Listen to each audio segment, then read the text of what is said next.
essência do jornalismo é a apuração correta. Isso não mudou de lá para cá. Eu sinto falta de uma apuração. É da profissão da gente sermos os mediadores dessas notícias.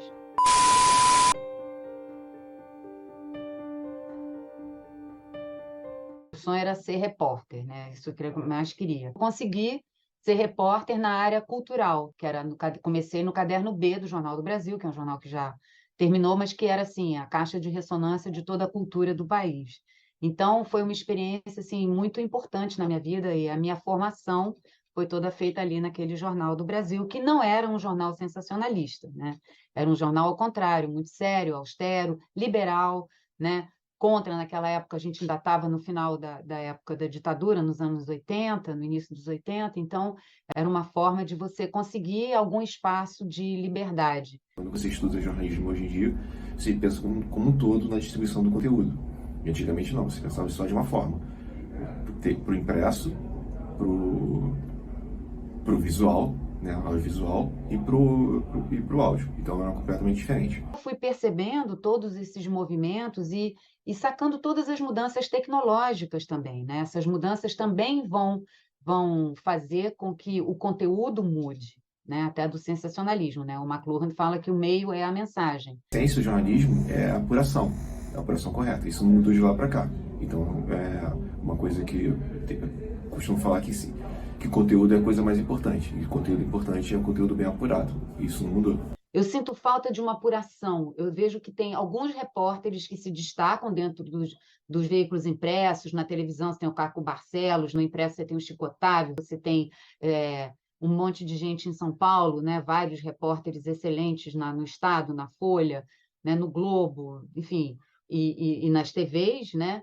Mas é uma coisa que a gente vai vendo uma certa pasteurização das notícias usando recursos de edição, de interesses das próprias emissoras, dos próprios jornais, né? E eu acho que com essa questão das notícias falsas, a grande arma para se combater uma notícia falsa, né, que beira o sensacionalismo, né, porque você começa a dizer fulano de tal fez isso e não é verdade, né, a chave é o repórter, é o cara que vai lá, vai atrás, vai procurar saber o que aconteceu e vai trazer uma notícia fresca e verdadeira. Um caso que a gente pode resgatar, que está recente, que virou até série na Globoplay, é a escola de base. Foi um caso que aconteceu em São Paulo, num jardim de infância, e que ocorreu o boato que os donos da escola estavam violentando sexualmente as crianças. Só que não houve apuração. E o tempo todo acusaram as pessoas de lá de terem provocado, de terem cometido esse crime, quando na verdade era inocente. Ninguém se preocupou em ouvir o outro lado e de investigar. Só foram atrás da versão da polícia, ouvindo no lado só da acusação e não buscaram prova. Eu acho que exibir corpos na televisão, isso é sensacionalismo. Corpos de detentos mutilados ou agredidos, enfim, isso é sensacionalismo.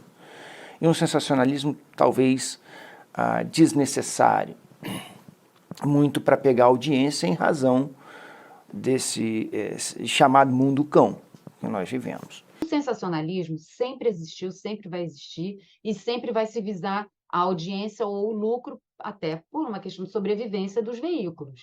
Como é tudo muito imediatista e as pessoas querem ser o primeiro a dar aquele negócio, acaba tendo apelo. A gente pode julgar, condenar? Acho que sim, eticamente, cara. O que você está entregando não é o fato. Tu está exacerbando alguma coisa para poder vender aquele teu conteúdo. Eu acho que o jornalista ele precisa se alimentar de todo tipo de informação por onde quer que ela venha. Pode ser por rede social, pode ser pela internet, pode ser pelo impresso, pela televisão. Mas o que ele precisa saber é filtrar essas informações. Quando ele vai escrever uma matéria, ele precisa saber e verificar se aquilo está certo, se é real ou não. É da profissão da gente sermos os mediadores dessas notícias, né? A gente poder comprovar, não, aquilo é verdade. A busca da novidade, ela não pode, não deve comprometer a realidade e a apuração. Entendeu? Esse é o grande ponto. Você não pode sair divulgando uma coisa que você não tem absoluta certeza que aquilo seja, que a fonte seja fidedigna. sabe? Esse que é o ponto para mim. A galera a molecada que tá chegando agora no mercado, a gente tem que ter consciência, assim, cara, que eu falo, conteúdo é rei, conteúdo rei, assim, aquele conteúdo bem apurado, que você que ouve de todos os lados, então, assim, tem que ter foco nisso.